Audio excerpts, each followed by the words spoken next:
Subba Rao, the unlikely best friends, and welcome to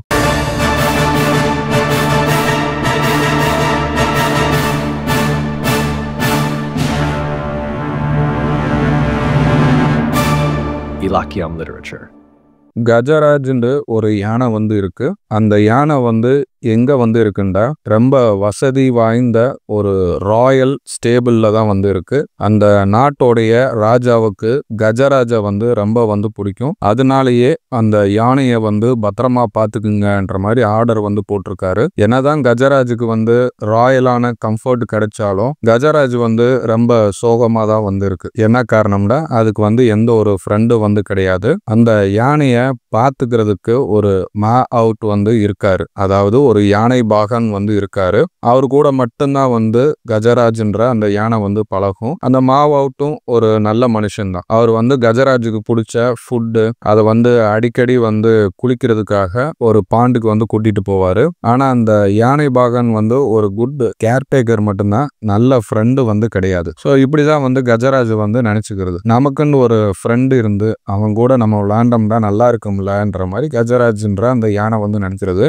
ஒரு late evening time, மாலை பொழுதுல ஒரு நாய் திடீர்னு கஜராஜ் இருக்கக்கூடிய அந்த ஸ்டேபிளுக்குள்ள வருது. கஜராஜ் அந்த நாயை பாக்குது. ஸோ அந்த கஜராஜ் புரிஞ்சுக்கிறது அந்த நாய் ரொம்ப பசியோட இருக்கு, ரொம்ப டயர்டா இருக்குன்றத புரிஞ்சுக்கிட்டு கஜராஜ் அது சாப்பிட்டுக்கு இருந்த ஃபுட்டு பாதியை அந்த நாய்க்கு கொடுத்துருது. அந்த நாய் நன்றி செலுத்துற விதமா அதோடைய வாழை ஆட்டிக்கிட்டே அந்த ஃபுட்டை சாப்பிட ஆரம்பிக்குது. அது சாப்பிட்டு முடிச்சோடனே அந்த இடத்துல அப்படியே படுத்து தூங்கிறது. அடுத்த நாள் அந்த யானை பாகன் உள்ள வராரு. அந்த நாயை பாக்குறாரு. ஆனா அந்த நாயை கண்டுக்கறல. என்ன காரணம்னா கஜராஜ் அந்த நாய் இருக்கிறத நினைச்சு ரொம்ப சந்தோஷம்தான் படுது. அதனால அந்த யானை பாகன் என்ன பண்றாருன்னா கொஞ்சம் நொறுக்கு தீனியை அந்த நாய்க்கு போடுறாரு. அவருக்கு நன்றி செலுத்துற விதமா அந்த நாய் என்ன பண்ணுதுன்னா அதோடைய வாழை ஆட்டிட்டு அந்த நொறுக்கு தீனியை சாப்பிட்டுருது. இப்ப அந்த யானையை கூட்டிக்கிட்டு அப்படியே அந்த பக்கத்துல இருக்கக்கூடிய அந்த பாண்டுக்கு கூட்டு போய் பாத் பண்ண கூட்டு போறாங்க. போறப்ப அந்த நாயும்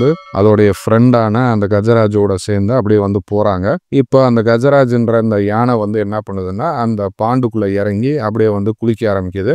அதோடைய ட்ரங்கை யூஸ் பண்ணி, தும்பிக்கையை யூஸ் பண்ணி நிறைய தண்ணி எடுத்து அது மேல ஸ்ப்ரே பண்ணிக்கிறது. இதை அந்த நாய் பார்த்துக்கே இருக்கு. அப்போ அந்த யானை என்ன பண்ணுதுன்னா அதோடைய ட்ரங்க் ஃபுல்லா தண்ணியை நிரப்பிக்கிட்டு அதோடைய ஃப்ரெண்டு அந்த நாய் மேல என்ன பண்ணுதுன்னா அப்படியே ஸ்ப்ரே பண்ணுது. அந்த நாய் மேல தண்ணி பட்டோடனே அந்த நாய்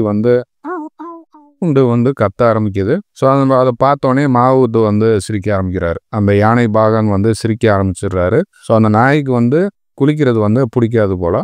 ஸோ அவங்க குளிச்சு முடிச்சதுக்கு அப்புறமா வீட்டுக்கு அப்படியே கிளம்பி போறாங்க. அப்போ அந்த யானை என்ன பண்ணுதுன்னா அந்த நாயை தன்னுடைய தும்பிக்கையால தூக்கி அப்படியே அதோடைய முதுகுல வச்சு அப்படியே சவாரி மாதிரி கூட்டிட்டு போகுது. ஸோ அந்த நாய் ரொம்ப சந்தோஷப்படுது. தன்னுடைய ஃப்ரெண்டோடைய முதுகு மூலம் மேல அப்படியே சவாரி ஏறி போறதை நினைச்சு அந்த நாயும் சந்தோஷப்படுது. அப்படியே போய்க்கிறப்போ ஒரு விவசாயி வர்றாரு. அந்த விவசாயி அந்த நாயை பார்த்து பண்டி நீ இங்கதான் இருக்கியான்ற மாதிரி கத்துறாரு. அந்த விவசாயியை பார்த்தோன்னே அந்த நாய் என்ன பண்ணுதுன்னா அப்படியே இறங்கி கீழே ஓடி போய் அந்த விவசாயியை கட்டி பிடிச்சிக்கிறது. அந்த யானை பாகனை பார்த்து அந்த விவசாயி சொல்றாரு, என்னோட நாய் தொலைஞ்சு போச்சு, நேற்று வீட்டுக்கு வரல, அதைத்தான் தேடிக்கு இருந்தேன்ற மாதிரி சொல்றாரு. அந்த யானை பாகனும் அந்த விவசாயியை பார்த்து எந்த ஒரு அப்ஜெக்ஷனும் பண்ணல. நீங்க உங்க நாயை கூட்டிட்டு போங்கன்ற மாதிரி சொல்லிடுறாரு. அந்த விவசாயியும் உடனே என்ன பண்ணிடுறாருன்னா அந்த நாயோடைய கழுத்துல ஒரு ரோப்பை கட்டி அப்படியே கூட்டிட்டு போறாரு.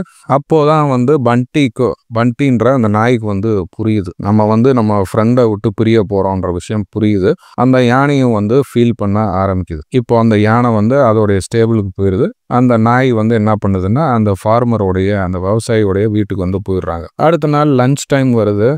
கஜராஜான்ற அந்த யானைக்கு அந்த யானை பாகன் அதுக்கோடைய ஃபேவரட் ஃபுட்டை கொடுக்குறாரு. அவர் போய் அவருடைய வேலைகள்லாம் முடிச்சுட்டு பார்க்குறாரு. அவர் சர்ப்ரைஸ் ஆகுறாரு. கஜராஜா எந்த ஃபுட்டையும் சாப்பிடல, அதை தொடவே இல்லை.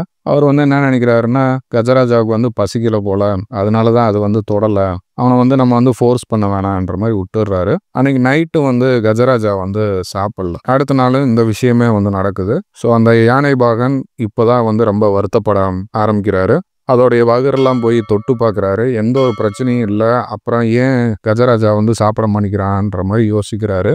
அப்போதான் அவருக்கு வந்து புரியுது. ஸோ யானை அந்த கஜராஜா வந்து என்ன பண்ணுது, அதோடைய ஃப்ரெண்ட் அந்த டாகை வந்து மிஸ் பண்ணுதுன்ற விஷயத்த வந்து புரிஞ்சுக்கிறாரு. அதே டயத்தில் இன்னொரு சைடு வந்து பார்த்தீங்கன்னா, அந்த விவசாயி வீட்டில் இருக்கக்கூடிய அந்த நாயும் வந்து சாப்பிடவே இல்லை. இதை பார்த்து அந்த விவசாயி வந்து புரிஞ்சுக்கிறாரு. அந்த யானையை வந்து இந்த நாய் வந்து மிஸ் பண்ணுதுன்ற விஷயத்த வந்து புரிஞ்சுக்கிறாரு. நீ சாப்பிடாம இருக்கிறத நினச்சி எனக்கு ரொம்ப வருத்தமாக இருக்குது. நான் உன்னை வந்து கலட்டி விட்றேன். நீ போய் உன் ஃப்ரெண்டை வந்து பாருன்ற மாதிரி வந்து சொல்கிறாரு. இதை சொன்னோடனே அந்த நாய் வந்து என்ன செய்ய ஆரம்பிச்சதுன்னா, துள்ளி குதிக்க ஆரம்பிச்சிருது. அந்த ரோப்பை கழட்டினோடனே அந்த விவசாயி மேலே அப்படியே பாஞ்சு அவருடைய கைகளை வந்து நக்கிட்டு அந்த நாய் வந்து அப்படியே பாஞ்சு வேகமாக வந்து ஓட ஆரம்பிக்குது.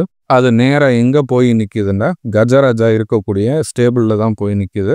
அந்த நாய் வந்தோடனே கஜராஜாவை வந்து சந்தோஷமாயிடுறாரு. இதை பார்த்துக்கிருந்த யானை பாகன் வந்து உடனே என்ன பண்ணுறாருன்னா, ஃபுட் எடுத்துக்கு வந்து அந்த நாய்க்கும் அந்த யானைக்கும் வந்து கொடுக்குறாரு. 2 பேரும் வந்து சேர்ந்து வந்து சாப்பிட்றாங்க. ஸோ அந்த வழியாக அந்த விவசாயியும் வர்றாரு. வந்து 2 பேரும் சேர்ந்து சாப்பிட்றத பார்த்து அவர் வந்து ரொம்ப சந்தோஷப்படுறாரு. ஸோ அந்த டயத்தில் அந்த யானை பாகன் என்ன சொல்கிறாருன்னா, கஜராஜாவுக்கு மட்டும் ஃப்ரெண்டு வந்து கிடைக்கல, எனக்கும் வந்து ஒரு ஃப்ரெண்டு வந்து கிடைச்சிட்டாருன்ற மாதிரி அந்த விவசாயியை வந்து கட்டி தழுவுகிறாரு. ஸோ இந்த மாதிரி தான் இந்த ஸ்டோரியை வந்து கம்ப்ளீட் பண்ணுறாங்க சுபா ராவ்.